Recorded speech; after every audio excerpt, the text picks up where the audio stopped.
Cool. All right, so just to get started here, so yeah, I'll be presenting on learning from the reliability paradox, how theoretically informed generative models can advance social, behavioral, and brain sciences.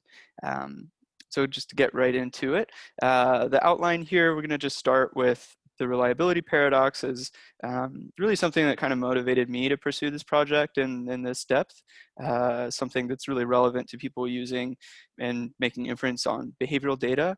And then I'll talk about kind of breaking down any given inference that we might make with behavioral data and kind of thinking about it probabilistically and statistically, and how kind of traditional approaches compare to what I'm calling like the generative approach.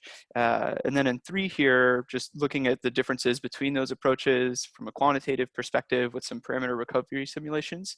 Finally, then going on to some empirical applications. So I have some data from, if you took a look at the paper, there's like the Stroop task, flanker task, Posner task, delay discounting, and even the implicit association test. So just demonstrating kind of how it applies in those contexts. And then I'll end with some implications and sort of future directions. Okay, and so just to begin, theories of individual differences, I would say, are pretty foundational to psychological cognitive science. Say a lot of times, even if a theory isn't, directly kind of formed to get at individual differences, usually in the end, we want to make some inference on individual differences. And one of the issues with this is that it's really difficult to develop explanatory theories especially of individual differences, but just developing theories in general. And so a few of the reasons for this are that, first off, and I have some citations here that kind of go into some detail in the bottom, and these are all in the preprint if you're interested. First off, just because we have a good explanation or a theory of some phenomena that we're interested in, doesn't mean that it doesn't mean that we're always going to have like a good prediction from that model. Or just because we have, for example, like a high R squared in a regression doesn't mean that we have a good explanation of the phenomena that we're interested in. So this discrepancy between what we might call theoretical and sort of descriptive models, I think is often hard to kind of get at. Another piece that comes up that I think is particularly relevant to cognitive science is that, just because we have some aggregate results at the group level doesn't mean that our sort of findings will translate to any given individual. And I have a favorite example of this from a tweet that I had not too long ago. So this is sort of like that rare occasion when your group level summary stats are consistent with the individual level. It's sort of like, looking at a flock of birds and assuming that the flock kind of looks like any individual bird. And here's like a really rare case where that's true. But I think overall, that's typically not what we run into, where just because we see this group level effect doesn't mean that we see it at the level of an individual. So I just thought that was a fun example. There's a few other ways to think about that, like Simpson's paradox is another statistical paradox that's used to describe that general idea. But in general, that's a problem. And then finally, just very generally, there's oftentimes people talk about gaps between theories and their descriptive statistical models. So, how do we best ensure that our generative theory of how behavior arises in a specific task, like how do we kind of translate that into a statistical model that does our theory justice and can actually be used to kind of pull out those effects or whatever they might be that we're most interested in.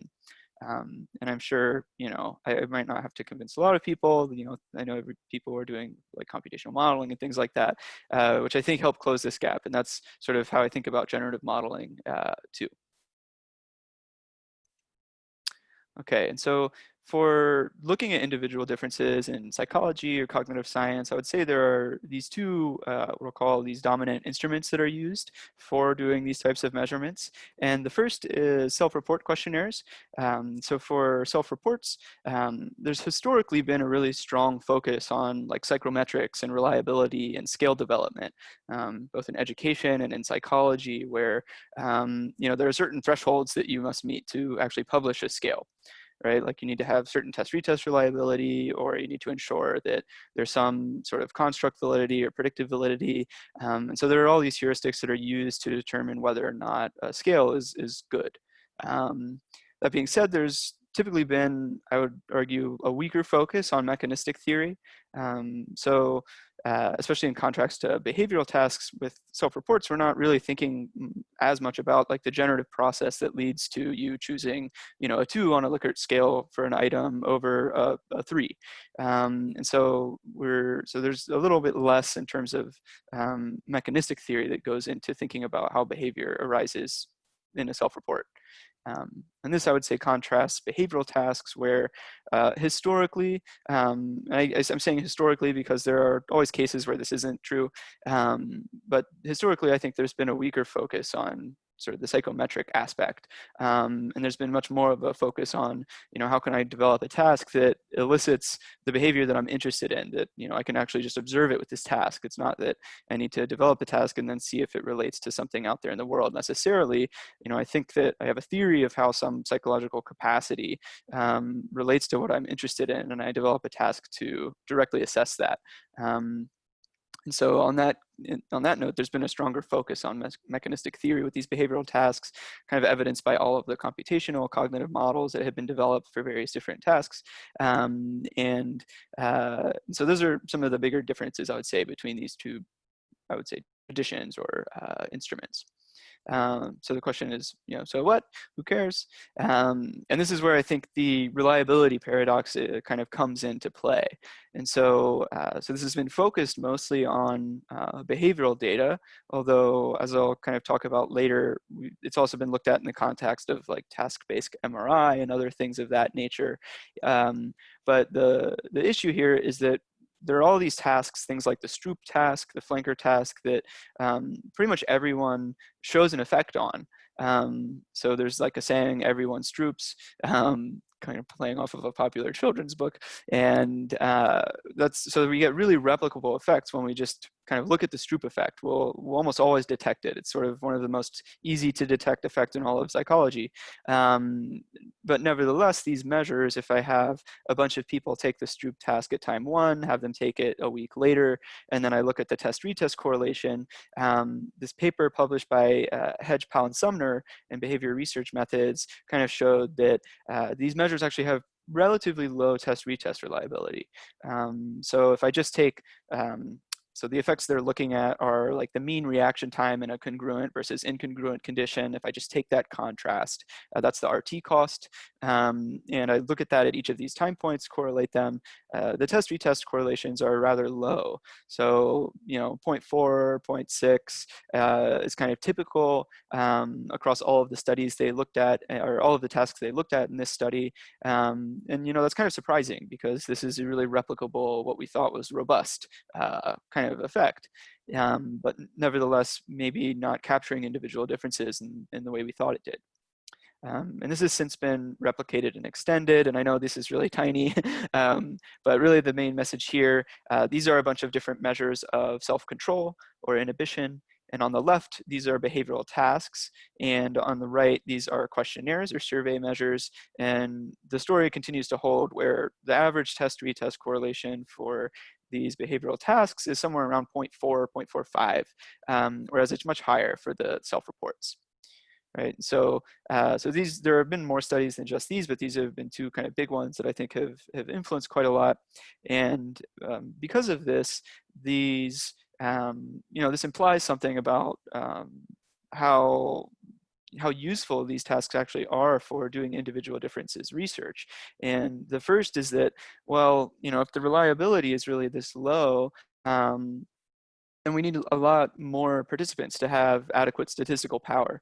So this is actually the example that is given in the Hedge paper, where if we have this true effect of a correlation of 0.3 between two measures, they could be behavioral measures, they could be like a behavioral and a neuroimaging measure, and we have our alpha set at 0.05, we have 0.8 power, and both of our measures have reliabilities of 0.6, which is pretty defensible, pretty consistent with some of these studies that I was just showing. Actually, it's on the high end. If that's the case and we want to detect this with adequate power, this needs, we require 240 participants, which is quite a lot. And, especially if you're thinking about, if I have to do this with MRI, like in the like I think it's like a typical scanner hour in many of the settings I've been here in the US is about 500 US dollars for an hour. And so, if you wanted to just do this with a simple correlation between, say, like a brain region and a behavioral measure, it's going to run you somewhere around $120,000 just to collect the scanner data.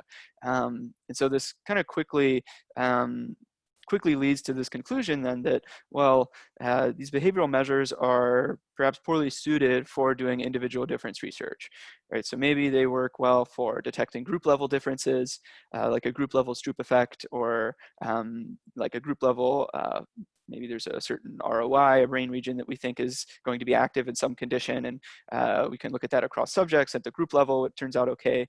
But for individual differences research, it seems like we can't really use a lot of these measures.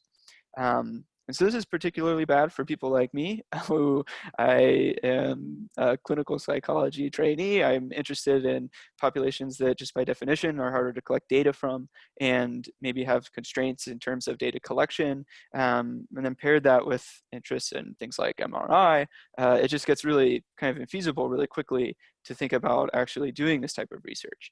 And I have a feeling many people feel like maybe they're in a similar position. So that's kind of what motivated sort of these ideas, is what motivated me to kind of pursue this project. Nate, could I ask a quick question? Yeah, yeah. Yeah, so a great introduction. I think you've explained the paradox really nicely here. And I think it's important for everyone here to realize, if you don't already, that individual differences here equally applies to case control designs, where in a way we're sort of just looking at the extremes of individual differences. So it's a big deal for all of us. And with respect to reliability, do these caveats apply whatever type of reliability you calculate? Because there are lots of ways of calculating it, right?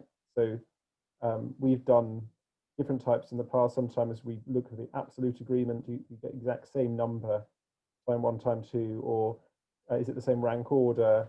Because maybe people have a repetition effect that gets slightly better on the second occasion, but their position within the sample remains approximately the same. So I just wondered if you could just briefly comment on that. Does it apply whatever type of reliability you're calculating? I think, yeah, that's a good question. Very important. Because I think in general, this literature it hasn't really made a whole lot of distinctions between these different types of reliabilities, is my reading.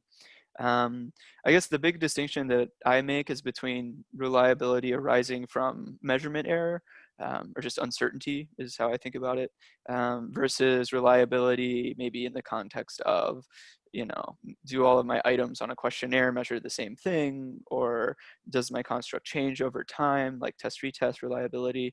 I would say for these tasks, if you're looking at those forms of reliability just with respect to measurement error, they tend to all, I think a lot of these tasks suffer from that form. And then in terms of test-retest, I think it's hard to say, just because so much of the literature has kind of conflated the measurement error and the test-retest forms. And so it's been hard to, like, is it really changing over time versus, did I just not have a ton of data at each time point, which leads to this sort of illusion of poor test-retest. So I hope I might be able to kind of clear a little bit of that up as we go through. But yeah, my intuition is that the different forms of reliability would still kind of, like the different ways of calculating it would still lead to the problem, so long as we're not kind of parsing out those different forms of reliability.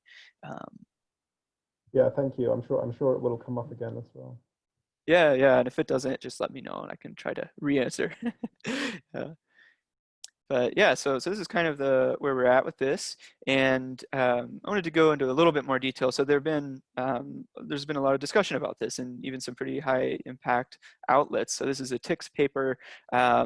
People have used this reliability paradox to kind of explain why, like, self-reports and behavioral measures are weakly correlated, and this has led to some conclusions, like perhaps we could, measures with high reliability we can use for individual difference research, whereas those that are kind of capturing short-term changes with what we might call lower test-retest reliability should be used to look at processes within individuals. Things like you know, we think there's a lot of trial by trial variation in performance, and that's a problem. Despite, you know, I'd say a lot of the behavioral models that we use, like computational models, we kind of capture this probabilistic forms of behavior, and we kind of assume that behaviors are going to look different trial by trial. And I feel like some of these conclusions are going in a different direction than some of that we know about. And then there's been some other things that people have described, such as, well, perhaps these self-reports are measuring more general sort of inhibition in this case, whereas the tasks are measuring more specific forms of that. And then just to kind of give some example of how test-retest is applied to like task-based MRI. This study kind of found pretty similar results, like 0.4, 0.5 reliabilities for task-based MRI. We've seen similar things with resting state MRI, structural MRI, all of these sorts of things. And one of the conclusions is, well, we need to just collect more data, which I think, you know, brute force methods like this can be useful. I think, you know, we could all use more data, but it doesn't really help us make sense of the data that we already have, and it doesn't really help us in low data settings. And so the goal of this project, and what I wanted to point out, were some problems that I think kind of spawn from some statistical and theoretical issues with prior studies that I think have led to conclusions that aren't necessarily supported by the data. So the first one that I'll talk about here is statistical, and this is what I'll call the use of what I'll call these two-stage approaches to statistical inference. And so a two-stage approach is really anything where I sort of calculate a summary statistic. It could be taking a sample mean, it could be, you know, doing maximum likelihood estimation to fit like a model parameter. And whenever I take that point estimate and put it into a second model and ignore the uncertainty associated with that estimate, this kind of leads to attenuation of reliability that arises from measurement error. So I'll talk about that. And then there's also a theoretical issue where, you know, perhaps the mean of a response time distribution isn't really a good way to kind of connect my theory of how I think behavior response times are arising to the data. And so I'll also get into that point a little bit. So to kind of contextualize this a little bit, we can kind of think about any substantive theory I might have. So I might think, you know, my theory is that competition between stimulus features causes some response interference, and I can observe that in behavioral data. And so we can kind of break this down into the different stages that we need to make inference on this problem. First being this behavioral paradigm. And here's a little example of the Stroop task, where we'll have the letter or the word blue and the color red. And you're supposed to say the color here, or maybe in a different condition, you might actually just say the word. And here would be an example of that incongruence between the stimulus features. But they could also be congruent. This could be the color blue, or it could be neutral, where the word is unrelated to a color. And so those would be different ways to kind of get at this stimulus competition. But I mean, there are presumably an infinite number of ways we could do that. Like the flanker task is another instantiation. But I think that's an important thing to consider when we're thinking about comparing the tasks, right? There's all these auxiliary pieces that go into it. And so we need to make sure that our behavioral model is able to kind of tease apart the pieces that we're interested in. And so traditionally in the Stroop task or flanker task or many of these reaction time tasks, we'll kind of take like a Stroop effect will be calculated like so, where we might have a response time distribution for incongruent condition, and for the congruent condition, we take the mean in either or in both, and then we just sort of take the difference, and then we get this contrast estimate, which we call the Stroop effect. And so we do this for each person, and then we enter those estimates into a statistical model to see if there's some sort of effect, Stroop effect. And so this is sort of the approach that's typically been used in the past. And this is the one that will give you very robust group level effects, right? Like I don't really know of a study that doesn't find a Stroop effect by kind of taking this approach. And so in that way, it's been pretty convincing that this approach works well. And so, you know, we do this, and then we find the interference between color and word stimulus features leads to increased response time. So that might be our resulting inference. And then the problem comes when we use this sort of two-stage approach to try to look at individual differences. And that's again because what I'm saying is we're sort of ignoring any uncertainty with those mean estimates, and maybe the mean isn't really what we're interested in here. And so what I'll kind of argue for then is that we should be kind of thinking generatively about this entire data generating process, spanning from the individual trial level behaviors in the task to variation across participants at the group level. And so kind of as opposed to separating out our inference in these kind of contiguous steps, making a single model to best kind of instantiate our theory and then connect it to the data. Okay, so I'll break this down a little bit more just to get into some more detail. So again, this is just the typical summary statistic approach. I might have like a mean of 0.7 and 0.5. I take the difference and I get 0.2. And so the really big problems here, kind of getting into those issues that I brought up earlier, is a lot of the implicit assumptions that I make when I do this. So again, I'm assuming that sample mean is sufficient. And you can actually make the argument here that I'm implicitly assuming that these response times arise from a normal distribution. This is because the sample mean, kind of computing it like this is what you would do if you were taking like an analytical maximum likelihood estimate for a normal distribution. So we can kind of view this approach as implicitly assuming response times are normally distributed, and I'm taking a difference between the MLEs of the means for those normal distributions. That being said, when I kind of make it explicit, I might think, well, I know response times aren't normally distributed, but sort of keeping it implicit makes it hard to kind of make that jump. So that's an implicit assumption. And then we're also, again, making that implicit assumption that we're able to estimate this mean with perfect accuracy, right? That if they were to take the task again, or if I were to collect more trials, that nothing would change about this value, which we know is false, especially when we have low numbers of trials in these tasks. So we're ignoring, yeah, this is supposed to represent like uncertainty we might have. I sort of just made those up, but we're kind of ignoring that when we're doing this two-stage approach. And then the generative modeling approach is I might assume there's like a certain form or a certain probability distribution that generates my data. In this case, I've overlaid sort of an example of like a log normal distribution. And so I might assume that that's the process that generates response time data. And then the goal is to fit the model to the data and estimate differences in the generative model parameters, as opposed to the sort of observed sample means in this case. And the nice thing here is, we could make the same, we could assume these were normally distributed and estimate differences in normal distributions, and that would be great. It would be explicit. We might realize how bad of an assumption that is when we look at the model fit. But making this explicit makes it easy to kind of determine where we're incorrect and where we need to update our assumptions. And so that's one of the big things that you get in terms of theory. And then in terms of just statistical issues, if we do this and estimate the person level parameters in a hierarchical fashion, then we're able to actually account for the uncertainty or measurement error at the individual level and kind of propagate that to the second level of inference that we're trying to make, which is like test-retest reliability or correlation between some model parameters and some external covariate. So maybe I'm looking at a correlation between like a model parameter and a questionnaire. So it applies in all of those different cases. So that's a kind of general idea. And I like to, I've had like an easy time, I think, convincing people in the past that like measurement error is important because it's kind of easy to show through simulations. But sometimes like motivating something different from summary statistics has been kind of troublesome. So I have some examples of why that's the case.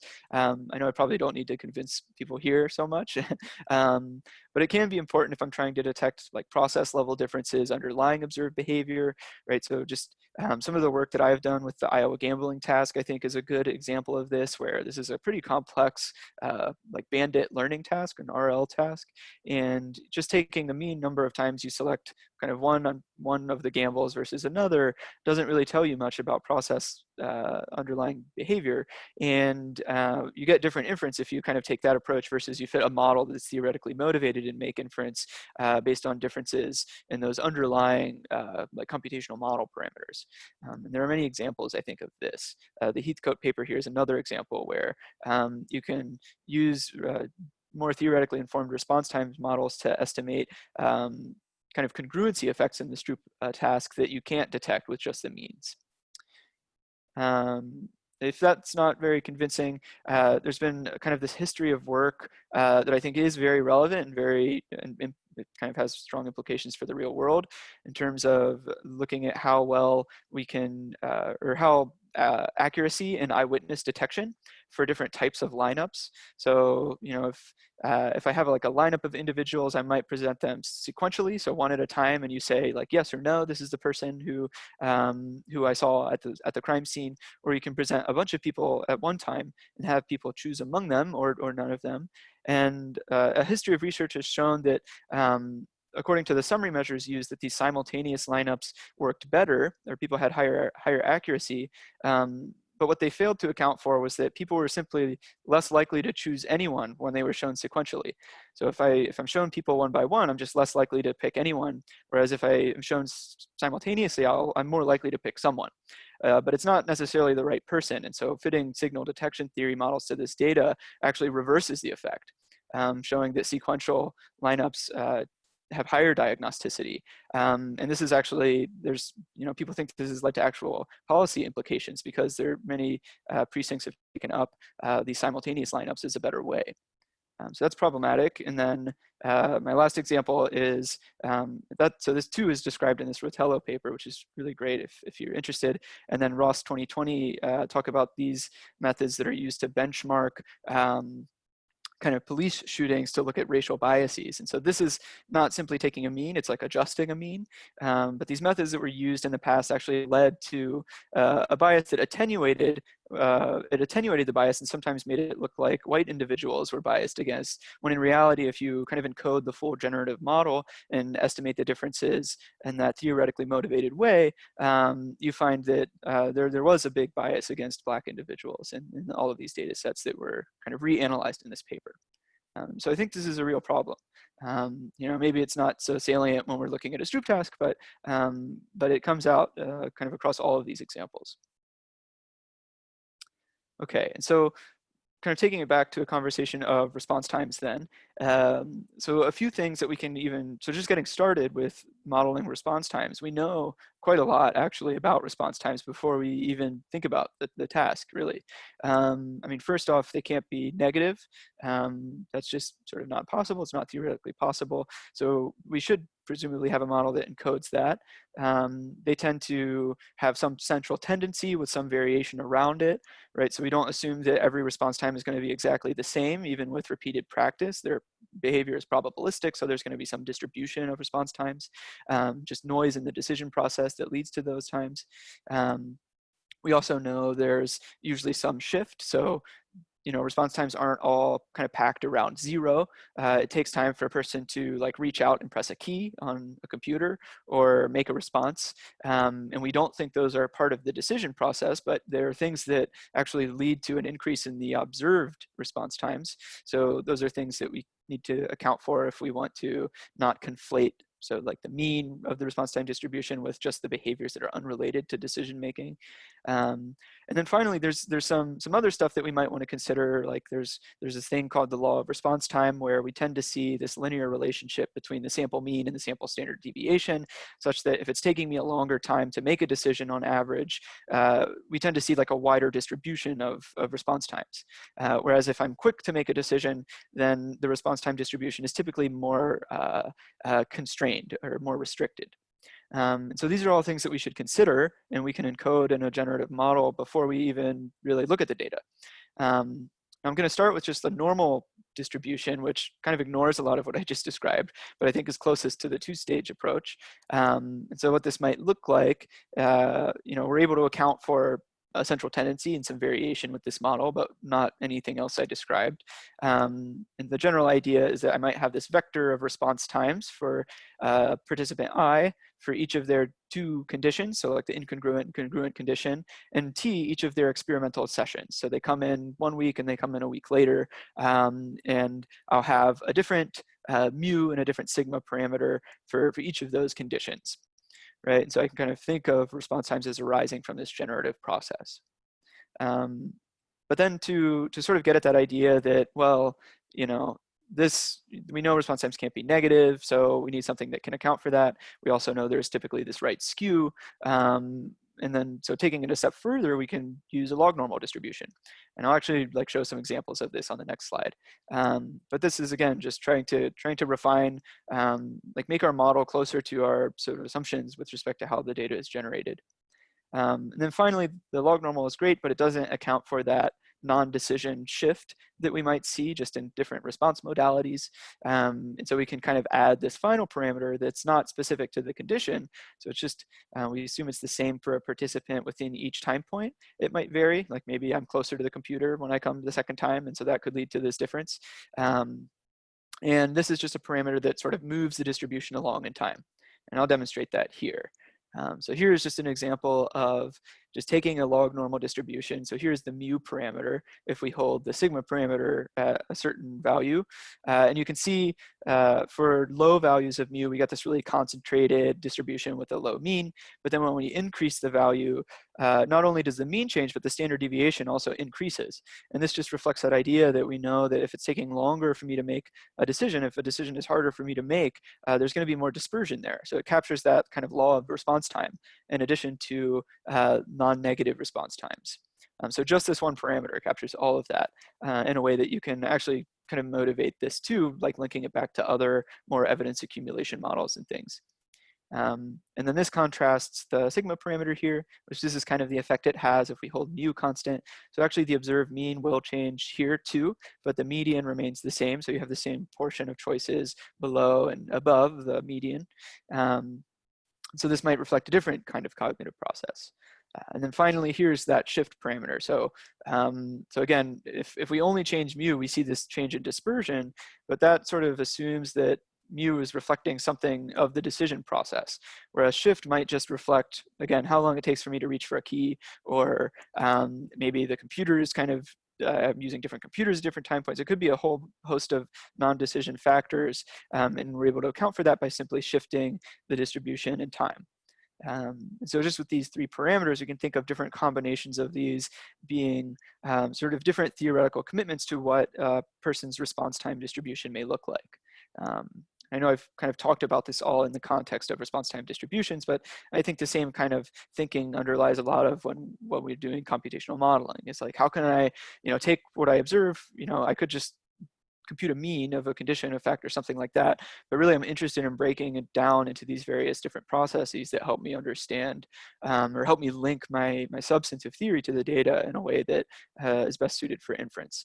And this is sort of one way to kind of think about response times. Not perfect, still rather simple models overall, but we're kind of slowly stepping in that direction. Any questions about this so far?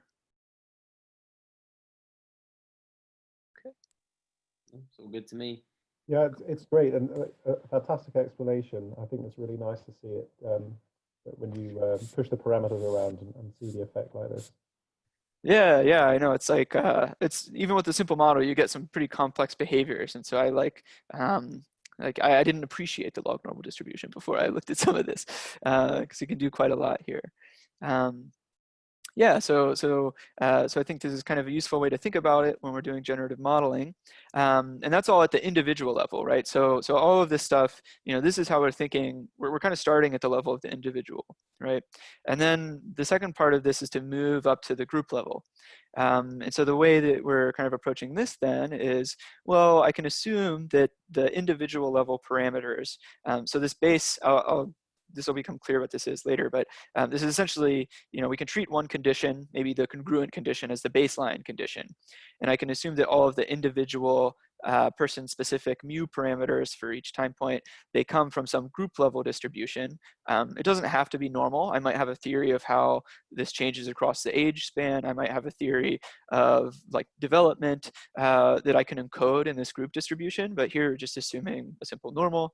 So we have a group level mean and standard deviation for both the mu and sigma parameters for each of these models. And then this is really where the test-retest part comes in.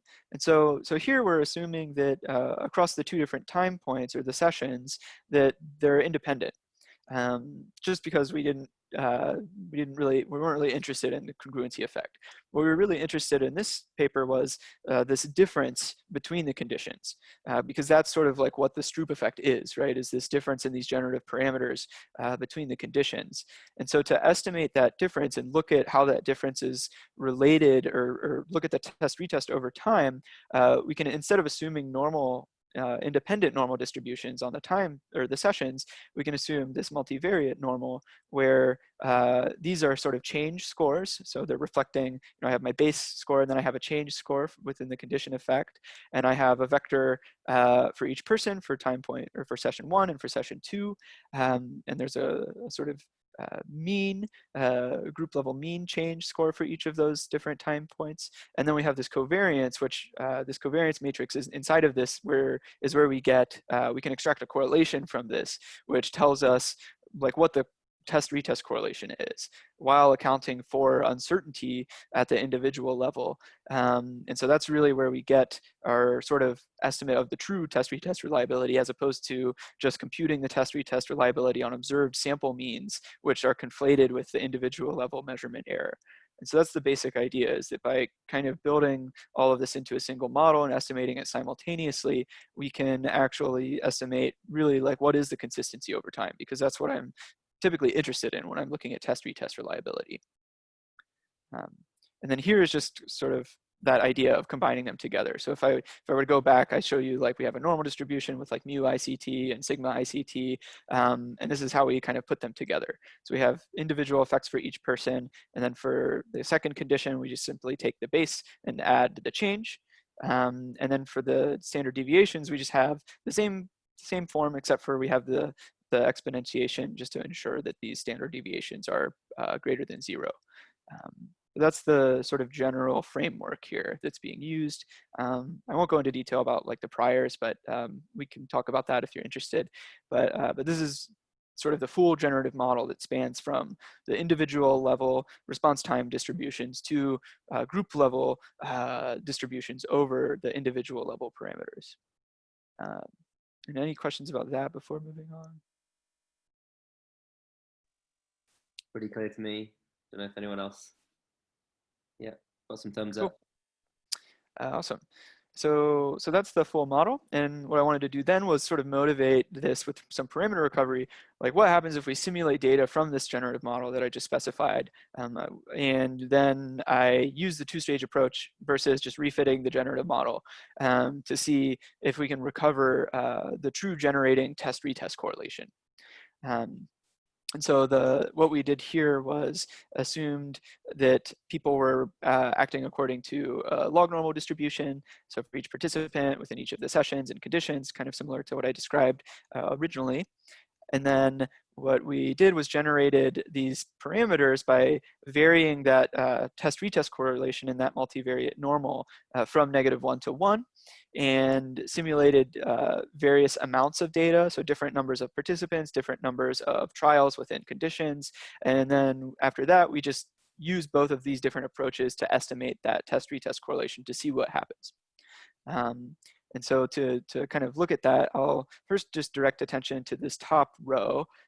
So in this column, we have the mu parameter, and in this column, we have the sigma parameter. This top column is in a very low data setting. So this is where we'll have only 10 participants, 10 trials per condition. So like hopefully no one's running that study, probably not very informative. But nonetheless, I thought it would be useful to demonstrate sort of the differences in approaches. So on the x-axis, we have the generating correlation and the estimated correlation of either approach. Then on the y, so if we just look at this mu panel here in the top left, the black dotted line is what we should be recovering, the true correlation. And we have the generative model estimates, and this is the 95% highest density interval on the test-retest correlation in red. And then the two-stage approach is the 95% confidence interval on taking the sample means or the sample standard deviations and then doing the contrast and then correlating. And what you can see is the generative model is essentially like, well, we've learned nothing, right? Like the test-retest correlation across all of these different values could be anywhere between -1 and 1. And so it's sort of telling us that we're highly uncertain. Whereas the two-stage approach, you can see that the confidence intervals are much narrower, and sometimes they're even towards the ends here. Often they're not even including the true generating correlation. And so this is, we discussed in the paper quite a lot how the two-stage approach attenuates towards zero, but then also is overconfident because it's not accounting for individual level measurement error. And you can kind of see that in these confidence intervals. And then, so we can move up to more data. So if we have 50 participants, 50 trials per condition, the results become even more, there's even more contrast here where you can see the some parts of the generative models are, we're getting more certainty. There's sort of the intervals are not as wide, but the two-stage approach estimates are quite narrow. And they're in this range that's pretty typical of a lot of these behavioral studies where we have like 0.4, 0.5 test-retest correlations. And this is happening for the two-stage approach, even when the true correlation is 1. And so this is pretty typical, and we should expect this to happen when we don't account for the measurement error. And so this is, gets, we can keep looking if we keep increasing the size of the data set. So 100 participants with 50 trials, 100 participants with 100 trials. And the story is kind of the same, where the generative model is getting more and more precise. It's continuing to track that true generating correlation. And the two-stage approach gives you this attenuated biased estimate. And it's very much in line with what we see in the literature. Can I ask about Yeah. the negative part of this graph, like the bottom left-hand quadrant? Yeah. But I mean, maybe you just did it for theoretical purposes, but are there occasions when you would expect there to be a negative correlation between time 1, time 2? Yeah, no, that's a good question. I really just did that just to sort of demonstrate the attenuation effects. Because yeah, I would be very concerned if I had like a -1 correlation. I would not know how to interpret that. I have to say we have observed that in reliability. Oh, really? Which has always been very. We actually observed that in a neuroimaging reliability study, I'm afraid to say. Interesting. But, Yeah.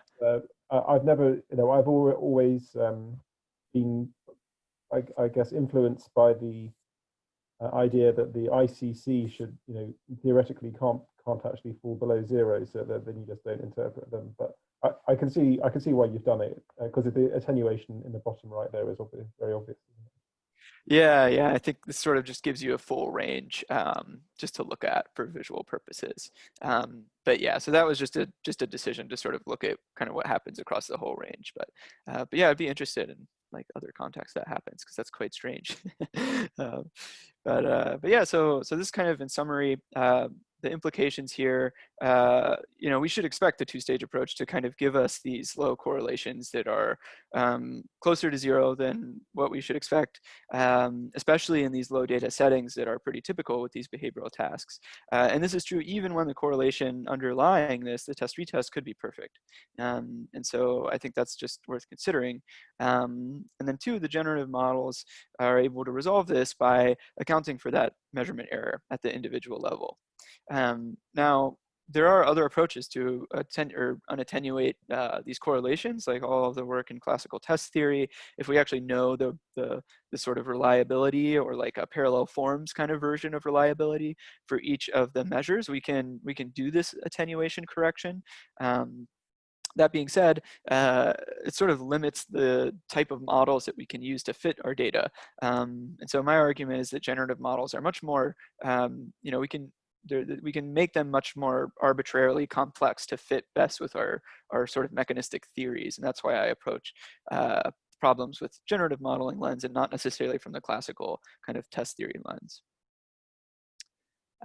Okay, so some of the empirical applications we can discuss now. So I'll just list all of these here. So we have data so these first 2 are from the Hedge et al. Paper, where we have Stroop and flanker data with 3-week test-retest windows.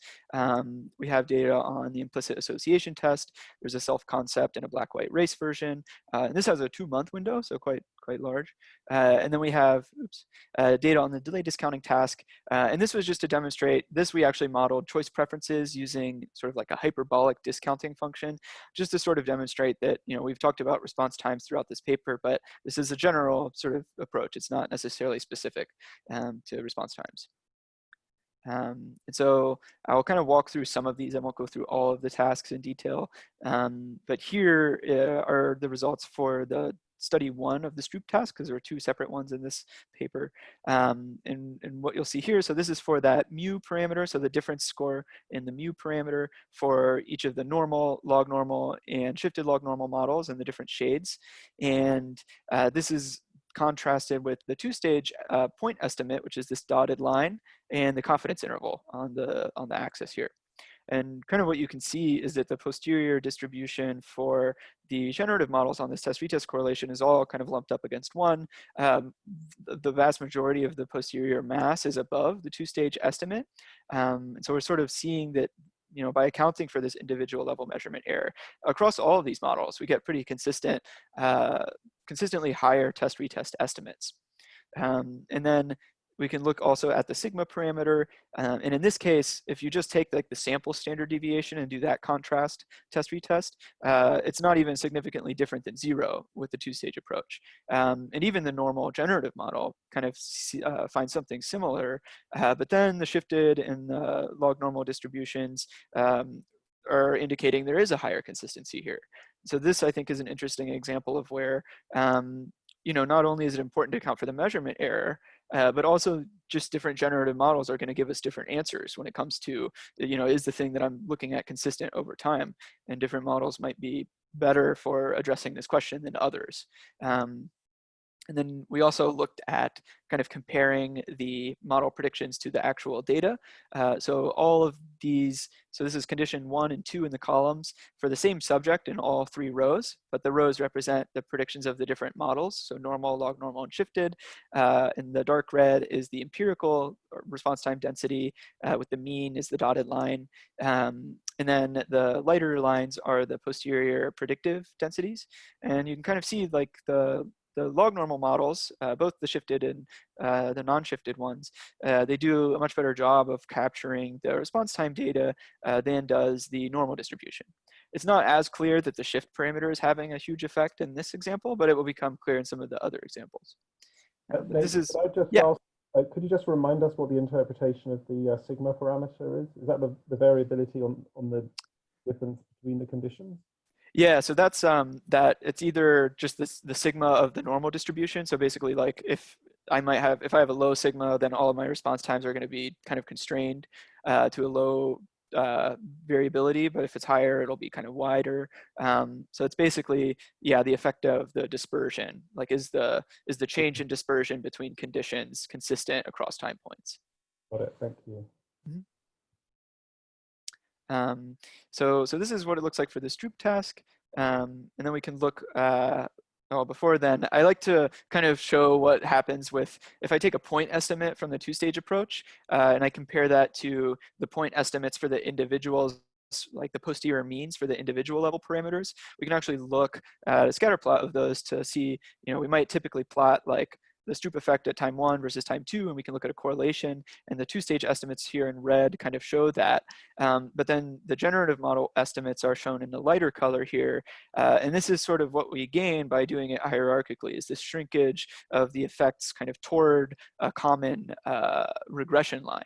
So this is referred to in many different ways. You know, some people call it pooling or regularization, shrinkage, regression to the mean, but it's all the same thing. And what I like to show here is that, you know, just because we do it hierarchically, like it's not like a free lunch, right? We're only getting shrinkage to the extent that it's warranted by the data. And that's, you can observe that here, like the sigma parameter, you know, there's almost no shrinkage whatsoever. And this is because it's just not, and this is the normal distribution model, but it's just not warranted by the data. And so we don't sort of like automatically confer higher test-retest with these methods. Really, we're getting a better estimate of the underlying test-retest estimate. So we can kind of look at this in other tasks. So here's the flanker task. The mu parameter, very similar story as the Stroop. Here, this is a case where the sigma parameter actually, we don't see a lot of consistency over time, even with these log normal models. And so that's something interesting that we might want to look further into. Here, I think, is a much clearer example of like the shifted log normal distribution doing a much better job of capturing this participant's behavior than, say, the normal. You can kind of see that here, where we get this huge estimate for the sigma parameter in this condition, that maybe it's just because we have this long tail that is better captured by these other types of models. And so this is kind of an example of where it's like pretty clear model misspecification, and that should weigh in on our confidence in our inference. And I'll kind of quickly go through these, but Posner task is very similar to the flanker we found. We did find that there's some really low response times in this task, which may be indicating some response process that's not accounted for by the model. Might need to look further into why there are so many low response times, and perhaps that would help better explain the data. But so that's something that came out of work with the Posner task. And then looking at the implicit association test. So this is the black-white race version. Here actually kind of tells an interesting story with the normal model is giving these much higher retest estimates compared to the log normal and shifted log normal, despite the model not fitting the data as well. And so this is kind of one of those things where I think, just because a model returns higher test-retest reliability doesn't mean that we would necessarily want to kind of place more trust in it. And so that was kind of an interesting finding here with the IAT specifically. Do you know why that's happening? Yeah, I'm not actually sure. So I have an intuition that because these response times look kind of strange for the IAT. Like you occasionally get these like longer response times and things like that. And it's also kind of like the task kind of demands are a little harder than some of the other tasks where, you might be presented with like good, like bad words and these images, and you have to sort of do this response mapping problem that's not necessarily there in the other tasks. And so I imagine there's something we're missing with like these simple log normal models. And maybe the mean is probably like, maybe the mean is captured relatively well with just the normal model. Maybe it's easier to estimate than for these others. And that might be why, but yeah, overall it's hard to say. So I'm not quite sure. But yeah, this was kind of interesting. I'd like to get into more detail with this task just because it is quite complex. But yeah, did you have any thoughts? No, I know, it's just really weird. I mean, it's Right. it's sort of alarming in a way, because it's exactly as you say, that just because it has better reliability, I mean, it's pretty unambiguous that it's not a good model of the data. Right. Yeah. And I There's no think this nice is rule that could be explaining why. I think you're right. I think you're probably right. It's to do with those outliers, and they're probably the log normal distribution is being dragged further across, maybe. yeah, that was kind of my intuition looking at this. But I'm not quite sure. And I think this is a good example of why we shouldn't just place blind faith in some of these psychometric properties. Because, if we don't look at model fit, well, maybe the normal distribution looks great, but maybe it's not a good theory of the actual generative Except process. if you say that what you're trying to build a model of is of the test-retest, right? You could argue this is a better model of the test-retest, Sure. not Yeah. the empirical data, but But it's it's still not a better model of the test-retest, right? It's estimating that the test-retest is higher, yeah. You're right. which is I think different to being a better model of the test-retest. I think it's a great illustration that we should never take the summary statistics that we extract as at face value, and we should always look at posterior predictives and look whether they match the data. And I think that's a great illustration of it. Yeah, no, definitely. And I think this is something that, especially in the psychometric tradition, is not as common.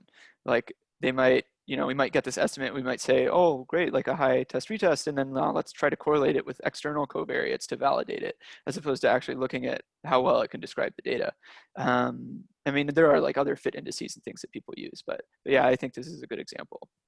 I think it actually, sorry, I didn't mean to stop you. It reminds No. me of the problem that we have sometimes looking at trying to decide between different models, looking at model comparison. It could be that model comparison favors the model, but when we look at actually the fit of the data using the posterior predictive to the actual data, we find that the model is actually a much better fit and a much better explanation, and the model that is favored with model comparison actually way off.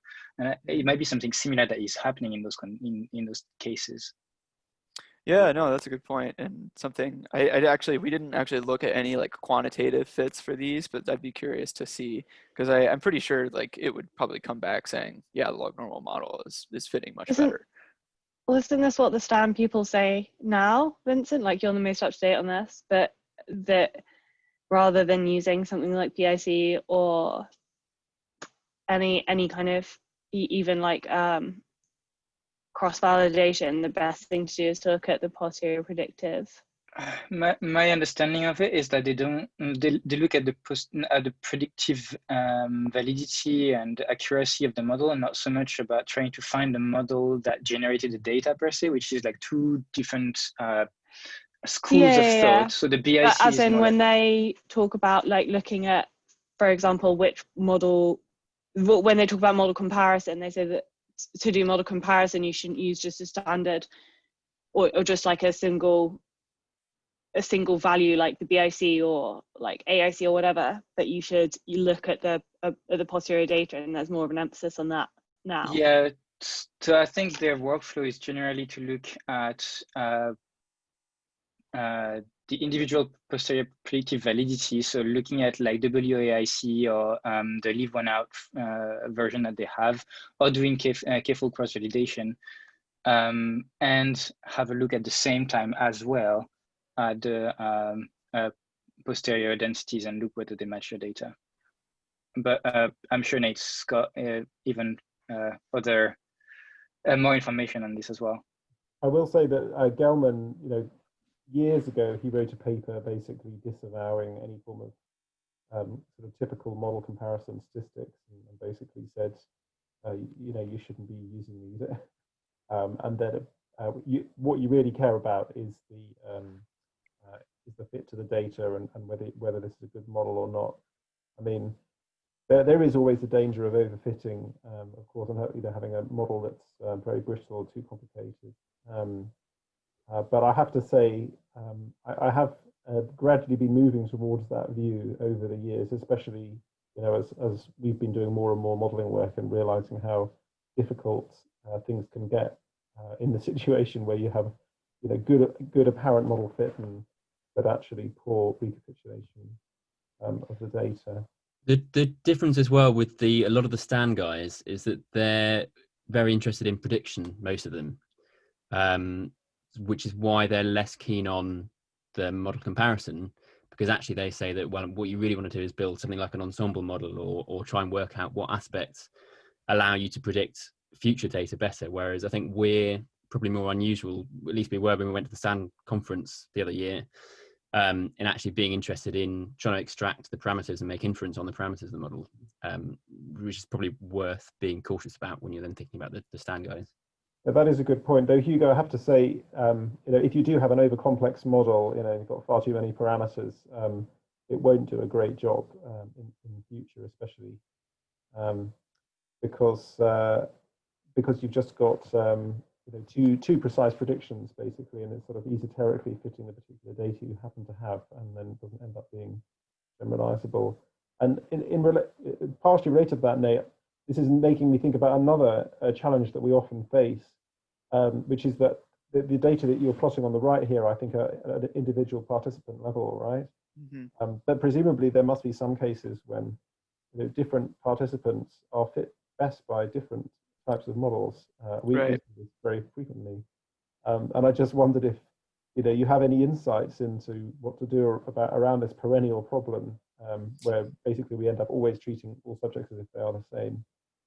Yeah, no, that's a really tough one. I haven't, because most of the stuff that I've worked on has been kind of in the realm of like selecting one model for all participants and then comparing parameters based on that. I know there are actually some people at Ohio State that are doing some work in that area of, I think one of the approaches is to just fit a big sort of like mixture, sort of estimating probabilities of one model being sort of better than the other. And I think you can actually do that post hoc a little bit with some of the like the Bayesian bootstrapping stuff that the Stan people team has been developing. You can get like posterior model probabilities. If it's for like a predictive purpose. But yeah, for me, the normal model was, you know, correct and best in one participant, and the shifted log normal was in the other. Would it actually be fairer to extract the parameters from the different models when you're calculating something like the reliability? I don't know. Right. Yeah, that's a tough one. I think ideally, like, we would have enough data for each individual subject to just fit a model to only their data. That's where I see like the hierarchical modeling kind of being a middle ground there. Yeah. And in that regard, we then kind of have to assume some shared process. Yeah. And so I don't know, I guess my thought would be like trying to incorporate the simpler model into the more complex model as like a special case. Nested approach. Right. Yeah, or even more horrifically, potentially participants changing their model second time they do the task, which probably does happen on, you know, for example, tests of things like executive function, when people invariably do the task, you know, very well the second time because they sort of learn the rules. Right, yeah. And actually, Trisha Van Zandt, who's also at Ohio State, she's done some really cool work with this of using like Markov models to estimate like regime sort of changes across time in a single task. So you might have like multiple different distributions that reflect, you know, sort of when I'm when I'm engaged with the task versus when I'm, you know, kind of bored and distant. And they have models that, or she's developed some of those models that like do that, sort of estimating those different shifts between the data if I assume the different processes. And it sounds like maybe something like that could be up this alley. So just to say, keep an eye on their time. So we're 5 past. Do you have a lot more slides to go? Yeah, I'm pretty much done. I can kind of wrap up quick. So okay, maybe that would be a good idea, and then, you know, yeah, Karen asking questions if they can stay or if people have to move on. And obviously, native have to go. Appreciate you're probably going to get on with your day at some point. Oh, I've got today pretty open, so I'm all right. But I'll get through this quick. So let's see here. So I'll just quickly show. So this is the delay discounting task, like a delayed discounting parameter, like a discounting rate, and then a choice sensitivity or inverse temperature parameter. And in this case, the 2-stage estimates are just maximum likelihood estimation of the individual participants, and looking at that test-retest. So it's kind of the same story. And then you can see the posterior predictions versus the MLE for these discounting curves. Cases where you see lots of variability, the posterior predictions sort of give you a more kind of accurate representation. Okay, and so the general conclusion from some of what I described here is that you know, generative modeling allows us to do 2 things, which is first off, and really important to me, is I think it allows us to estimate more theoretically meaningful parameters from behavioral data. And so this kind of reduces this gap between our theories and descriptions more so than summary approaches. And then it also allows us to take into account like various sources of like measurement error or missing data problems, like anything else that may kind of bias our inference in some way. And we can do this, you know, regardless of the amount of data we have. So, because as I was showing with the simulations, you know, even if I have less data than adequate, I want my model to be able to tell me that like, hey, I'm still uncertain, as opposed to giving me some biased, overconfident estimate. And generative models do that rather well. So just at the very end here, I'll kind of go through these, is that, I mean, this does require, I think, more investment upfront and more, you know, we need to be thinking both about the substantive or scientific details of our models, but then also statistical details, so that we can appropriately specify models. And that can be difficult. Sort of there's been sort of this renewed interest in psychology recently in formal theory building, and a lot of great work has gone on in that in past decades, and math psych and other areas. But, you know, even if people aren't interested in taking this approach, I think some general things that we can do is just, you know, making raw data available at the trial level, as I'm sure many of you have run into as well, where you'll find a really great open data set that only has summary statistics. That's unfortunate. And then also sort of exercising caution when we're, making some really strong inferences about underlying mechanisms or test-retest or other things like that, when we're only alluding to summary statistics alone. And there's a bunch of these citations which are in the discussion section of the paper, which get into, various different sources on like how to kind of take up this philosophy and build these types of models on your own. And then I just have my final thanks slide of sort of my lab mates. I'm in Ted Beauchesne's lab, my clinical advisor, and my cognitive advisor, Brandon Turner, and then various collaborators, either on this paper or mentors I've had in the past that sort of pushed me on the generative modeling path, and I'm thankful for them. So that was all I had for today. So I'll stop. Can we all just unmute and give a round of applause?